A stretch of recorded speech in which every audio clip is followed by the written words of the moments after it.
Assalamualaikum warahmatullahi wabarakatuh. Waalaikumsalam warahmatullahi wabarakatuh. Apa kabar hari ini? Baik, Bu. Semoga dalam keadaan sehat semua ya. Sehat, Bu. Untuk mengawali pembelajaran kita pada pagi hari ini, siapa ketua kelasnya di sini? Ya, Bu. Pimpin doa. Sebelum belajar, mari kita doa menurut agama dan kepercayaan masing-masing. Doa dimulai. Doa selesai. Beri salam. Assalamualaikum warahmatullahi wabarakatuh. Waalaikumsalam warahmatullahi wabarakatuh. Baiklah, Ibu akan absen terlebih dahulu. Abi, Ya, Bu. Andi, Hadir, Bu. Lala, Sakit, Bu. sakit. Iya. Dari hari apa dia sakit? Udah 2 hari, Bu. 3 hari, Bu, sampai 3 hari sama ini. Sakit apa? Stroke. Stroke, Bu. Corona, Bu. Semoga yang lain sehat ya. Sehat, Bu. Rara, hadir, Bu. Ya. Gigi. Baiklah, hari ini kita akan mempelajari jenis-jenis jaringan pada tumbuhan. Di sini Ibu akan menjelaskan jaringan meristem. Siapa yang sudah tahu jaringan meristem? Belum, Bu. Baiklah, Ibu akan menjelaskan tentang jaringan meristem. Jaringan meristem atau disebut jaringan embrional adalah jaringan yang sel-selnya aktif membelah secara mitosis sehingga tumbuhan mengalami pertambahan tinggi dan volume. Di sini ada yang tahu ciri-ciri jaringan meristem? Belum, Bu. Belum, Bu. Baiklah, Ibu akan menjelaskan. Ciri-cirinya yaitu yang pertama terdiri atas sel-sel muda yang aktif membelah dan berukuran kecil. Yang kedua, susunan selnya sangat rapat sehingga tidak memiliki ruang antar sel. Yang ketiga, bentuk selnya bulat, lonjong, poligonal, koboid atau prismatik dengan dinding sel yang tipis. Yang keempat, sel-sel memiliki banyak protoplasma yang memenuhi isi sel. Yang kelima, sel-sel yang memiliki 1 atau 2 inti sel yang berukuran besar. Yang keenam, vakuola, selnya sangat kecil atau tidak ada sama sekali dengan plastida yang belum matang atau berupa proplasida. Yang ketujuh, sel-selnya belum mengalami diferensiasi atau spesialisasi dalam mendukung fungsi tertentu pada tumbuhan. Dan yang terakhir, beberapa berfungsi sebagai jaringan menyimpan makanan. Apakah dapat dipahami? Ya, Bu. Paham, Bu. Paham, Bu. Dikit. Ya, baiklah. Di sini yang sudah mengetahui tentang fungsi jaringan meristem? Belum ada, Bu. Saya belum? Ini, Baik. Bu. Belum ada. Jaringan meristem berfungsi sebagai jaringan embrionik untuk membentuk sel-sel baru. Sel-sel baru ini nantinya akan berdiferensi menjadi jaringan lain. Cabut. Ada yang ingin menambahkan?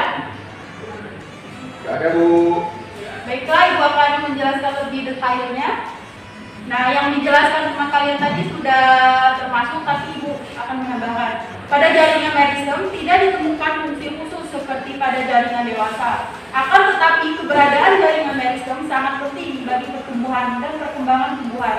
Hal ini dikarenakan jaringan meristem menjadi kunci terbentuknya jaringan dewasa melalui proses diferensiasi atau spesialisasi. Nah, jadi pada intinya jaringan meristem ini tidak ditemukan fungsi khusus. Bagaimana, paham? Paham. Baiklah, selanjutnya jenis-jenis jaringan meristem yang di sini sudah paham. Jaringan meristem jenis-jenisnya. Saya Bu, Ya. meristem apikal, meristem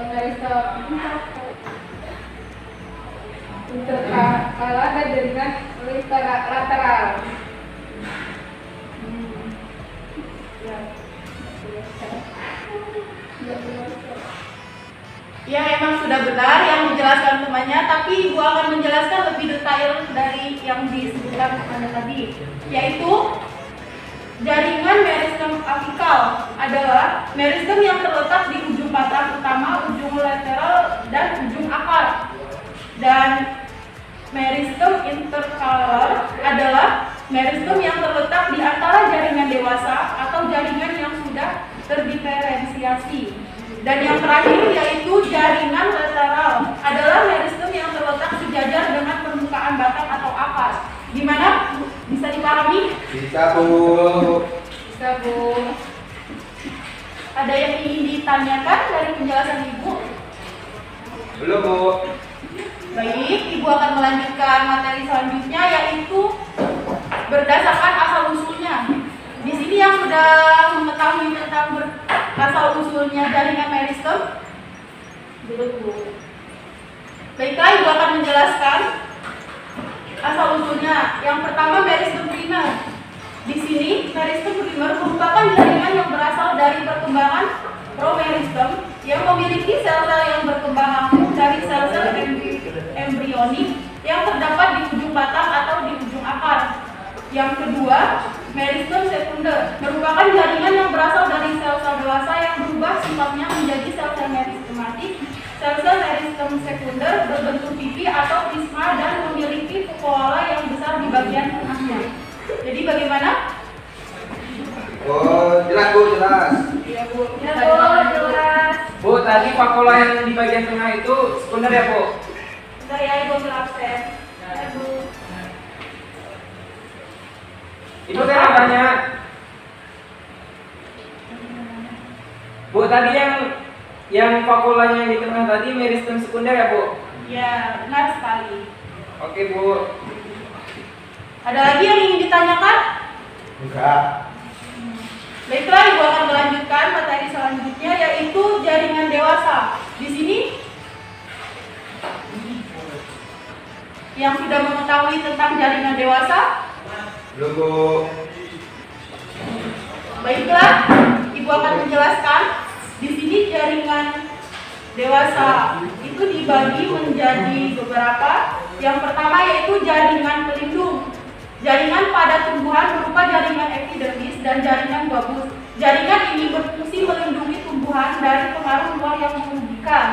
Yang kedua, jaringan epidermis merupakan jaringan yang terletak paling luar dan menutupi permukaan tubuh tumbuhan. Jaringan ini tersusun dari sel-sel hidup yang tidak klorofil. Klorofil terdapat pada sel penjaga dari stomata. Jaringan epidermis berfungsi melindungi bagian dalam tubuh tumbuhan dari pengaruh buruk lingkungan atau patogen, menyerang mineral dan air, dan menyereksi lapisan lilit atau kutikula yang bisa mencegah evaporasi. Sebagian sel-sel epidermis dapat berkembang menjadi alat-alat tambahan yang disebut derisat epidermis, misalnya stomata dan limomata. Ada yang ditanyakan? Cukup, Pada Bu. diam-diam semua. Cukup, Bu. Ngerti. Dan yang selanjutnya itu jaringan dasar. Di sini jaringan dasar atau parenkim terletak hampir di semua bagian tumbuhan. Nah, di sini ciri-ciri jaringan parenkim. Yang pertama, sel-sel penyusunnya renggang sehingga mempunyai banyak ruang antar sel. Ruang antar sel ini digunakan untuk pertukaran gas. Yang kedua, di dinding sel tipis dan mempunyai kuala besar untuk menyimpan makanan cadangan. Dan yang terakhir yaitu sel-sel berbentuk polihedral atau segi banyak. Yang di belakang kenapa ngobrol? Tahu. Melanjutkan ya. Jenis-jenis parenkim. Yang pertama parenkim asimilasi. Jaringan parenkim yang bertugas memproduksi zat-zat makanan melalui proses fotosintesis karena mengandung klorofil. Yang kedua, parenkim pengangkut. Parenkim yang terdapat di sekitar jaringan pengangkut atau kolom atau film. Sel-sel yang membentuk memanjang sesuai arah pengangkutnya. Dan yang ketiga, parenkim perimbun berfungsi untuk menyimpan makanan cadangan berupa gula, tepung, lemak, dan protein. Parenkim terimbun terdapat empulur ya batang, akar, ubi lapis, biji dan akar rimpang. Dan yang keempat parenting air, dan yang terakhir yaitu parenting udara. Nah, yang terakhir yaitu jaringan penguat. Di sini jaringan penguat atau jaringan mekanis digunakan untuk memperkukuh tumbuh-tumbuhan. Nah, dari penjelasan Ibu dari awal sampai terakhir ini, apakah ada yang ingin dipertanyakan kembali? Cukup, Bu. Baiklah, Enggak, Bu. bagaimana? Sudah. Bu. Baiklah, Ibu akhiri saja pertemuan pada pagi hari ini. Ibu akhiri, wassalamualaikum warahmatullahi wabarakatuh. Waalaikumsalam.